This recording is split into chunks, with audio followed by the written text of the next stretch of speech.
எல்லாரும் எப்படி இருக்கீங்க? நான் உங்களுக்கு குக்கிங் வித்துச்சுண்ணா. இன்னைக்கு என்ன பார்க்கணும்னா ஒரு அருமையான ஆட்டு போட்டி தான் நம்ம பார்க்க போகிறோம். அது எப்படின்னா மஞ்சத்தூள் நல்லா போட்டு நல்லா அவிச்சிட்டு அதுக்கப்புறம் அதை கட் பண்ணிவிட்டு அதுக்கப்புறம் அதில் எப்படி நம்ம வந்து கிரேவி ரெடி பண்ண போகிறோங்கிறது தான் பார்க்க போகிறோம். வாங்க அருமையான போட்டி கறி எப்படி செய்யறதுன்னு பார்க்கலாம். நம்ம போட்டி கறிக்கு வந்து சின்ன ஆனியன் 200 கிராம், தக்காளி 200 கிராம், மல்லி இலை வந்து தேவையான அளவுக்கு, ஆயில் 50 ml, பட்டை கிராம்பு ஏலக்காயெல்லாம் 3 பீஸ் எடுத்து வச்சிருக்கேன். Chilli powder 1 table spoon, garam masala 1 table spoon, மல்லித்தூள் 1.5 டேபிள் ஸ்பூன், மிளகுத்தூள் 1 டேபிள் ஸ்பூன், போட்டி 1.5 கிலோ.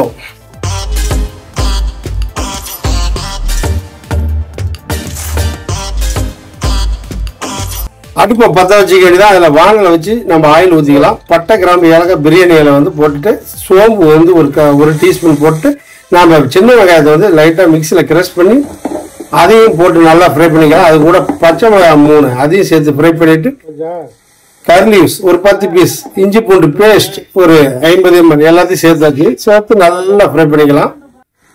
ஃப்ரை பண்ணதுக்கப்புறம் தக்காளி அதையும் நல்லா மிக்சியில் போட்டு கிரஷ் பண்ணி அதையும் சேர்த்துட்டு அதில் லைட்டாக தேவையான அளவுக்கு உப்பு போட்டு நல்லா வணக்கிக்கலாம். இந்த மாதிரி நல்லா ஆயில் வர அளவுக்கு நல்லா வணக்கிட்டு அதோட ஃப்ளேவர் பச்சை ஸ்மெல் போகிற அளவுக்கு வணக்கிட்டு நம்ம வந்து வேக வச்சு கட் பண்ணி இருக்கிற போட்டியை வந்து இதோட சேர்த்து நல்லா ரோஸ்ட் பண்ணிக்கலாம். போட்டி எந்த அளவுக்கு நம்ம வணக்கிட்டு மசாலா சேர்க்குறோமோ அந்த அளவுக்கு உங்களுக்கு வாசனை வந்து கம்மியாக இருக்கும், போட்டியோடைய ஸ்மெல்லே வராது, சாப்பிட்றதுக்கு அருமையாக இருக்கும்.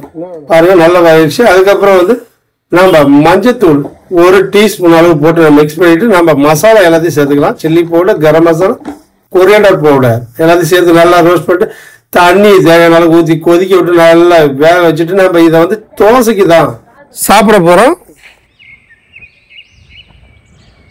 இந்த சைடிஸை நம்ம இன்னைக்கு வந்து தோசைக்கு தான் சாப்பிட போகிறோம். ஓகே ஃப்ரெண்ட்ஸ், கண்டிப்பாக இந்த வீடியோ உங்களுக்கு பிடிச்சது லைக் பண்ணுங்க, கமெண்ட் பண்ணுங்க, சப்ஸ்கிரைப் பண்ணுங்க. அடுத்த ஒரு நல்ல வெரைட்டிஸ் சந்திக்கலாம்.